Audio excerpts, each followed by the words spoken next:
नमस्कार, मैं doctor Archana, Ayurvedic physician and health specialist. बालों को लेकर जितना भी कंफ्यूजन है कि झड़ते हुए बालों को इमीडिएट हम कैसे रोके, गिरने से रोके या बालों को लंबा कैसे करें, घना स्वस्थ सुंदर लंबे बालों के लिए हमें क्या करना चाहिए, या जो लोग गंजेपन का शिकार हो गए हैं, जिनको बाल्ड पैचेस आ गए हैं, क्या वो फिर से रिवर्स हो सकता है।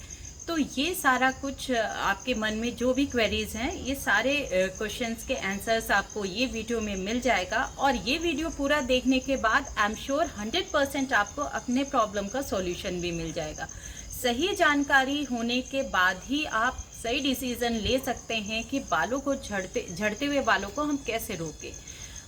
कभी कभी क्या होता है कि हम इतना परेशान हो जाते हैं जब बाल गुच्छों में टूटने लगते हैं, या फिर वॉशरूम में शैम्पू करने के बाद बहुत सारे बाल दिखते हैं, तो हमारा मेंटल हेल्थ बहुत ज़्यादा डिस्टर्ब हो जाता है। फिर हम सर्च में लग जाते हैं, कई तरह के शैम्पू, कई तरह के ऑयल, और ये ये प्रैक्टिकल करते करते हमारे बालों के साथ जो एक्सपेरिमेंट होता है उसके बाद और प्रॉब्लम जटिल हो जाती है। तो पूरे वीडियो ध्यान से अंत तक देखिए, वीडियो को ज़्यादा से ज़्यादा शेयर करिए, लाइक करिए, चैनल सब्सक्राइब करिए। तो बालों के हेल्थ के लिए क्या करना चाहिए ये जानने के पहले थोड़ी एक छोटी सी स्टोरी है बाल से लेकर, उससे आप बहुत अच्छे से समझ सकेंगे। तो बालों का जो ग्रोथ होता है वो मेनली 3 फेज से होकर निकलता है: एनाजन, कैटाजन एंड टीलोजन। तो जो एनाजन फेज होता है वो फेज में बाल ग्रो करते रहते हैं, मतलब लगातार बाल बढ़ते रहते हैं। और वो बाल कैसे बढ़ते हैं, जैसे 1 महीने में 1 सेंटीमीटर। तो ये जो एनाजन फेज होता है ये 2 से 4 साल का, 6 साल का, इस तरह का साल भर का फेज होता है, जिसमें हर मंथ 1-1 सेंटीमीटर से बाल ग्रो करते हैं, बढ़ते हैं। उसके बाद क्या होता है कि ये एक टीलोजन फेज होता है। टीलोजन फेज में अब बालों का बढ़ना रुक जाता है, और टीलोजन फेज के पहले कैटाजन फेज आएगा। तो एनाजन देन कैटाजन, और इस कैटाजन फेज में यहाँ ब्लड सप्लाई रुक जाती है, जिससे न्यूट्रिशन रुक जाता है, और ये 2 से 4 हफ्तों का फेज होता है। टीलोजन फेज में बाल रेस्टिंग फेज में आ जाते हैं। ये 2 से 4 महीनों का फेज होता है। यहाँ पे न्यूट्रिशन नहीं मिल रहा है, बालों की ग्रोथ रुक जाती है, और इस फेज में 2 से 4 महीने रहने के बाद बाल जाते हैं एक्सोजन फेज में। ये चौथा फेज जो होता है, बाल गिरने का फेज होता है, शेडिंग फेज होता है, और एक्सोजन फेज भी 2 से 3 महीनों का होता है। इस दौरान आपके बाल झड़ते हैं। आपने कई वीडियोस में देखा होगा कि अगर आपके बाल 50 से लेके 100 तक गिर रहे हैं तो वो नॉर्मल है। तो वो नॉर्मल इसी फेज में होता है, एक्सोजन फेज है, और ये साल भर में 1 बार या 2 बार आता है। तो वो वहाँ परेशान नहीं होना है। और फिर जैसे ही एनाजन फेज स्टार्ट हो जाएगा, बालों की ग्रोथ फिर से स्टार्ट हो जाती है। लेकिन यहाँ हमें क्या करना है, अब जैसे बाल शेडिंग फेज में हैं तो ध्यान देना है कि बाल 50 तक तो नॉर्मल हैं, 50-60 तक, पर 100 से ऊपर अगर बाल गिर रहे हैं, ज़्यादा गिर रहे हैं, तो वहाँ पे हमें अलर्ट होना है। बाल ज़्यादा गिर रहे हैं मीन्स जो बाल एनाजन फेज में हैं वहाँ से बाल गिरना स्टार्ट हो गए हैं, बालों की ग्रोथ पूरी तरह से नहीं हो रही है, और बीच में ही जो हमारे 4 फेज से बाल होकर गुजरते हैं उनके पहले ही बालों का शेडिंग होना स्टार्ट हो गया है। तो जब बाल पर डे आपको गुच्छों में मिल रहे हैं, वॉशरूम में मिल रहे हैं, पिलो में मिल रहे हैं, तो वो एबनॉर्मल है, और यहाँ आपको ट्रीटमेंट लेना है, स्टार्ट कर देना है। नहीं तो यहाँ से क्या होगा कि अगर एनाजन फेज से बाल गिरना स्टार्ट हो जाएंगे तो बाल्ड पैचेस आने लगते हैं, बाल थिन होने लगते हैं, स्कैल्प खाली हो जाता है। अब एक और छोटी सी स्टोरी आपको बतानी है। एक एक्सपेरिमेंट किया गया कुछ बंदरों के ऊपर, मंकीज़ के ऊपर। तो कुछ मंकी को बहुत अच्छे माहौल में रखा गया, बहुत अच्छा खाना दिया गया, न्यूट्रिशन दिया गया, और कुछ मंकी को मतलब बंद करके रखा गया, बंद रूम में रखा गया, बहुत ज़्यादा स्ट्रेस लेवल में रखा गया, और उनका न्यूट्रिशन भी प्रॉपर नहीं हुआ। तो देखा गया कि जो बंदर, जो मंकी आपके बहुत अच्छे इन्वायरमेंट में थे, उनके जो हेयर की ग्रोथ थी बहुत अच्छी हुई। लेकिन जो मंकीज़ को स्ट्रेस लेवल में रखा गया, बंद कमरे में पुअर न्यूट्रिशन दिया गया, बहुत ज़्यादा स्ट्रेस दिया गया, तो उनके बाल बहुत तेज़ी से गिरे।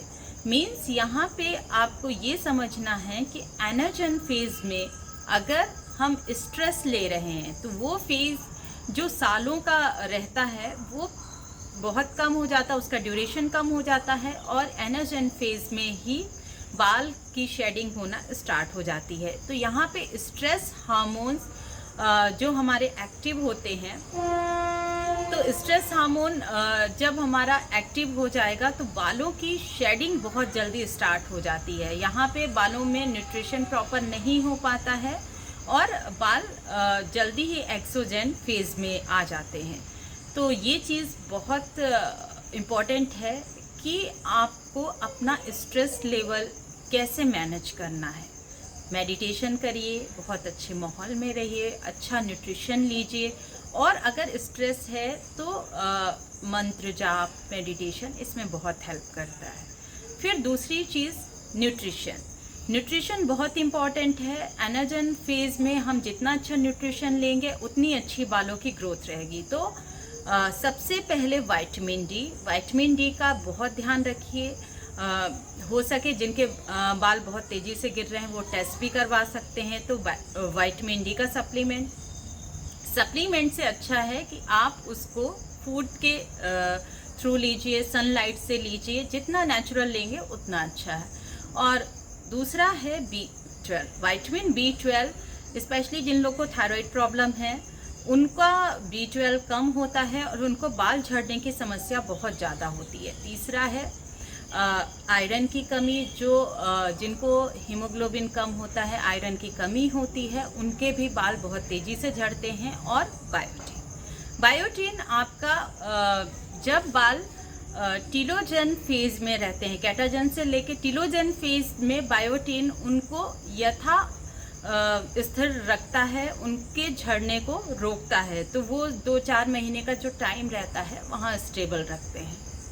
बायोटिन हमारी बॉडी में नेचुरल बनता है। बहुत से कंपनी दावा करती है कि बायोटिन की टैबलेट है, बायोटिन का पाउडर है, लेकिन उसको हमारा जो इंटेस्टाइन है, बॉडी है, वो एब्जॉर्ब नहीं करता।